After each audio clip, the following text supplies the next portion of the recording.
مرحبا وأهلا بكم في برنامج داخل واشنطن. معكم مضيفكم روبرت ساتلوف. كثيرا ما نذهب إلى صناديق الاقتراع في أمريكا، على الأقل كل عامين، والآن حان الوقت مجددا لانتخابات أخرى. هذا العام هي انتخابات تشريعية، حيث سيتم اختيار كل أعضاء الكونغرس البالغ عددهم 435 عضوا وثلث أعضاء مجلس الشيوخ.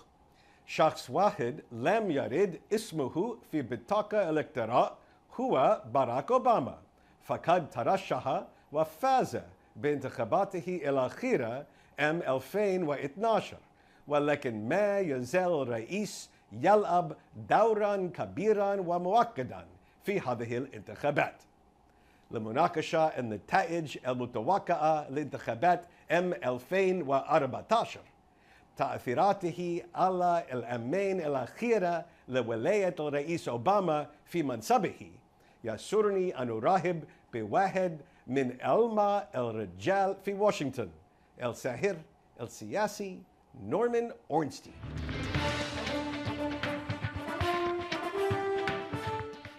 Welcome back to Dakhil, Washington. I'm sitting here with my guest, Norm Ornstein, one of America's leading analysts of our political system. And we are about to have an election which must just make you thrilled to the world.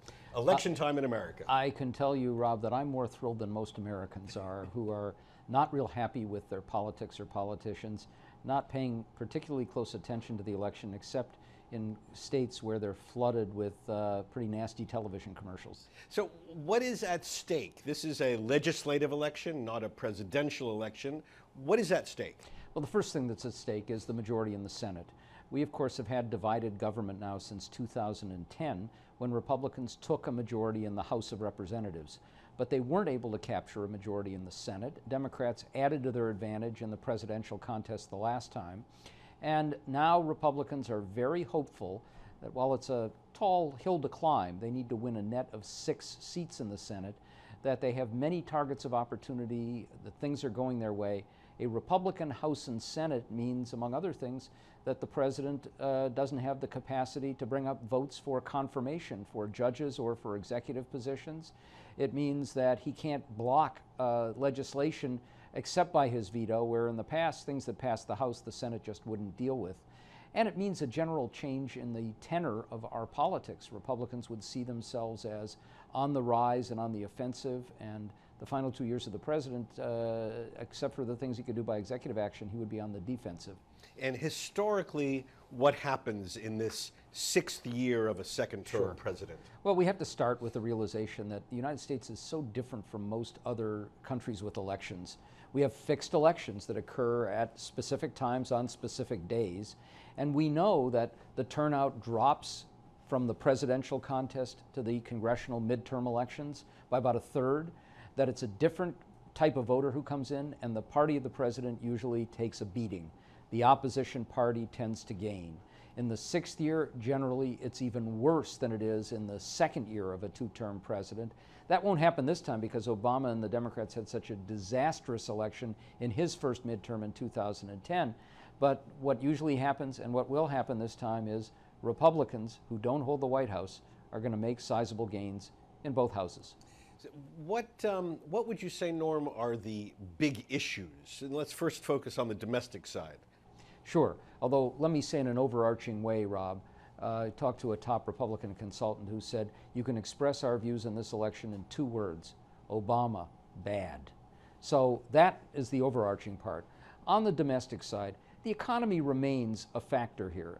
Even though there are objective signs that we've had a pretty decent recovery, it hasn't been felt by the vast majority of Americans. Part of it is there's always a lag. When George Herbert Walker Bush in his re-election campaign complained that most Americans didn't realize how good the economy was, he was right, but it didn't matter.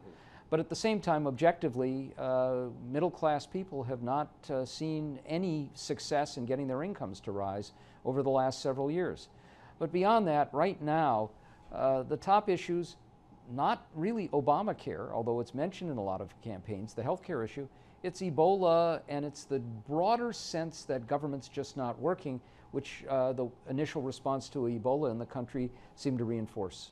And that sense of problem because of Ebola hurts Democrats? It hurts Democrats because it's the president that most Americans see as being in charge. And Republicans also have been exploiting the issue of Ebola to get people into more of a panic, because if you're in more of a panic or think that bad things can happen, you're going to blame the president who didn't make them go away. Now, there's an irony here, just as there is with the economy, which is doing so much better, and unemployment, where the percentages have dropped. I did a tweet the other day that more Americans have been married to Kim Kardashian than have died of Ebola. We have one so far. We have a tiny number of cases. Most of the cases that we've had have been cured, actually cured up to this point.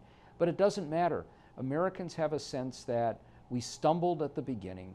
We let a nurse go on a cruise when she had already been exposed. They don't realize how hard it is to transmit the disease from one person to another. They believe the Centers for Disease Control, which is under the executive branch, responded badly. So it becomes an issue in that sense. What about the international side of the ledger? For example, the president's somewhat reluctant embrace of the fight against the Islamic State, ISIS, in Iraq and Syria. And I think ISIS has become an issue in the same way that Ebola has. A sense that we were caught asleep, that we were lagging behind, that we should have known this was a problem that was emerging, and that we have not responded adequately to it, along with the fact that in this case the president gets hit coming and going, because you also have a substantial number of Americans who have no interest in getting involved in another war or adventure in the Middle East. That's why we keep hearing over and over again the tired old phrase, boots on the ground, mostly preceded by no boots on the ground. So they want him to be ahead of the game. There's a sense that he's behind and reactive. And what we've seen is some of the candidates, Republican candidates, have tried to conflate a bunch of issues. So we had, for the Senate, Tom Cotton in Arkansas, who's a veteran of Iraqi freedom, who said Mexican drug lords, bringing in the immigration issue, which remains a big one, are in league with terrorists like the Islamic League to send terrorists over the border from Mexico into Arkansas to murder the residents of Arkansas. And then some other candidates have said the terrorists are actually going to bring Ebola-infected people in over the porous border to create an epidemic in America. That's a threefer. It's a threefer, exactly. As you don't we get would those say. very often in politics. So the president is not on the ballot, but yet he hovers over this campaign all across the country. In the same way, to be frank, that George W. Bush was not on the ballot in 2006, his sixth-year midterm. His approval rating, just about where Obama's is, around 40% or maybe a little bit higher. And back then, the Democrats exploited the issues and won big in the election campaign by basically taking advantage of the disaffection with the president and the way the country was going. So before we get into some individual races, how are Democratic candidates whose names are on the ballot dealing with this albatross of a president, at least in terms of public opinion polls? And the Democratic candidates are doing what candidates who have a president who's not wildly popular always do. Again, this happened in 2006. Obama, don't know him, never met him, want nothing to do with him. In many cases, that's true especially in Republican or red states where you have Democrats running. And perhaps the limiting case is in Kentucky, a very Republican state, where the Democratic candidate running against Mitch McConnell, the Republican leader in the Senate, in a race that's pretty close, who had been a delegate for Barack Obama in 2008, was asked repeatedly by news journalists, who did you vote for? And she wouldn't admit that she voted for Obama. She refused to say, basically said it's a secret ballot. You don't get that very often. She was a delegate for She was a delegate for Obama. And, you know, it seemed obvious that you would say, hey, given a choice between Obama and John McCain and Sarah Palin, I voted for Obama. Given a choice between Obama and Mitt Romney, the guy who said that he was really only going to represent the 1%, yes, I did. She basically said, I'm not going to tell you. Now, there are exceptions to that. Obama just the other day was in Wisconsin. That's a very polarized, evenly divided state where Republicans will not vote for a Democrat no matter what, and they're already going to turn out. But the Democrats who are more liberal like Obama there. So he's appeared with the candidate for governor, Mary Burke, and was really out there trying to gin up the turnout. So there are places where he's welcome. Mostly he's welcome to come into states and raise money for them, but not to appear by their side. Okay, when we come back, we'll look specifically at key races, and we'll get Norm's prognostications on what the outcome will be on November 4th.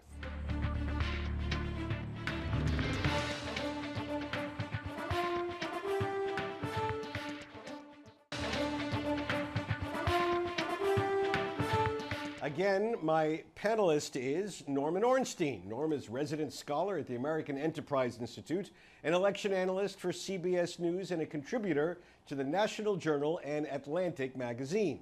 His written work includes The Permanent Campaign and Its Future and The Broken Branch, How Congress is Failing America and What Can Be Done About It. His newest book is It's Even Worse Than It Looks, How the American Constitutional System Collided with the New Politics of Extremism. Norm is a proud native of Minneapolis, Minnesota, where there's an election this year. There is indeed, for governor and for the Senate. The senator who's up happens to be a very dear friend of mine named Al Franken, who had been famous before as a satirist with Saturday Night Live. He got elected only after a 7-month dispute because of the closeness of the contest. But after 5.5 years in the Senate, he's running comfortably ahead, going against some of the tide here where Democratic senators are struggling. So let's look at the big picture in the Senate. Will Republicans get the net 6 seats they need? Will they take control? If you are the odds maker in Las Vegas or at Ladbrokes in London, you would say that the odds are probably 70-30 that Republicans will take a majority. It's no sure thing. Democrats have opportunities in a few Republican seats, and some of their incumbents are running impressive races. But things tend to tilt in the direction of the party outside the presidency. They usually win between 7 and 8 of the 10 seats that are going to be in serious contest. With that, and given the multiple routes that they can have to get the 6 seats that they need, the odds strongly favor them. What are 1 or 2 of the most significant races to watch, races that will have national importance? Well, we can divide these seats in a couple of ways, and what's made the Democrats vulnerable this time in part is, you know, senators have 6-year terms. So they run once with the president in a presidential election, and then 6 years later, it's a midterm. The senators who came in with Barack Obama when he won big in 2008 are the ones up this time. Many of them elected in states because they had a wind at their backs that are quite Republican. So there's 7 of those, and a couple that we're watching very closely are in North Carolina with Kay Hagan, the Democrat, running against a quite unpopular Republican who's the head of the legislature there. In Arkansas, where Mark Pryor is the Republican, is the Democratic incumbent, and in Alaska. But Democrats could lose many of those and still keep their majority. The races really to watch are in places like Iowa and Colorado and New Hampshire. These are states that are much more receptive to a Democrat, more receptive to Barack Obama, but because of the larger tide, they are in serious contest, and if Republicans win, say, 2 out of those 3, then they are almost a sure thing to win the Senate. Now, our House of Representatives, all 435 seats are up for grabs, but do we expect much movement there at all? Republicans are going to gain more seats, and this is a little more unusual because the first midterm of Barack Obama in 2010, which was a tidal wave for Republicans, they picked up 63 seats in the House, which is more than they had ever picked up before. And what that meant was they won almost all of the reasonably close contests, so there aren't a lot of other opportunities to harvest. But there are enough of them, given the nature of the year, that they're going to make gains. Those gains will probably be in the range of 8 or 10 seats. Conceivably, it could be a little bit higher. But the most important thing to remember there, Rob, is that some of the seats where Republicans are coming in are being vacated by Republicans. For example, in Wisconsin, there's a seat that's been held for many years by a man named Tim Petri. He's a free market conservative, but basically a problem-solving kind of guy who's been an ally of the Speaker, John Boehner. The Republican who will replace him in this very Republican district is significantly to his right and is not very warm towards the leadership or the Speaker. So Republicans will make gains, but the life of Speaker John Boehner will be more complicated because he will have fewer people who are intrinsically loyal to him. Well, this is my next question. In a big picture sense, will increased Republican control of Capitol Hill lead Republicans further to the right, or will they begin to lay the groundwork for 2016 and, confident in their success, move a bit more toward the center? There are journalists, very good ones like Jerry Seib, who's the bureau chief for the Wall Street Journal, who say if Republicans have control of both houses of Congress, Americans will know that Congress is theirs and they will have a heavier responsibility to govern. So this will open it up for more compromises with the president. I don't believe generally that that's the case. If Republicans win the Senate, their attitude is going to be by making Washington look horrible, by blocking progress on things, by keeping Barack Obama from having signing ceremonies that look like he's governing, we reap big benefits. We will double down on that.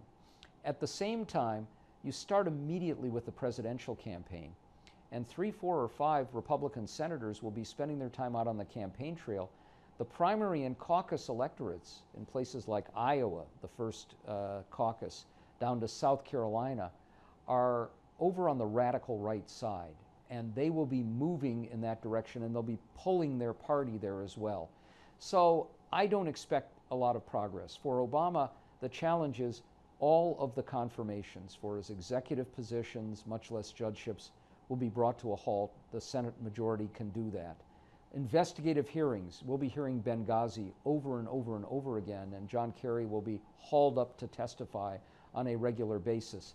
We'll get trade legislation. Republicans like it, and it divides Democrats, so that will work for them. Maybe we'll get a modest tax reform. Maybe we'll get prison reform and a few other things. The big issues, like immigration, are not really going anywhere. And one of the challenges for Obama is going to be that he will find his money curtailed for doing what he wants in foreign policy, a very skeptical Republican House and Senate when it comes to any deal he might work out with Iran, a Secretary of State who will have much less time to focus on the multiple challenges around the world that will be enhanced by lower oil prices, which makes the world more complicated in many ways, maybe deflation in Europe. All of those things that are headaches are not going to be made easier by a Republican Congress that isn't going to see itself in partnership with the president, but more as a rival for power, with a major goal being to roll back what he's already accomplished. You sound like Barack Obama is not going to enjoy the last 2 years in the White House. I think there will be a few moments when he will say, I'm going to miss being here, but there will be many more moments when he'll say, man, this is tough. Now, you hinted at those half a dozen or so Republican senators who pretty soon will start to go on the campaign trail for 2016. How does the outcome of this election, the election of 2014, set the landscape for 2016? Are there certain outcomes that will improve the prospects for one or the other of the candidates? One thing to keep in mind is if the Republicans do take the Senate, as is more likely than not, it's going to enhance Hillary Clinton's chances of having the party coalesce around her at an earlier point.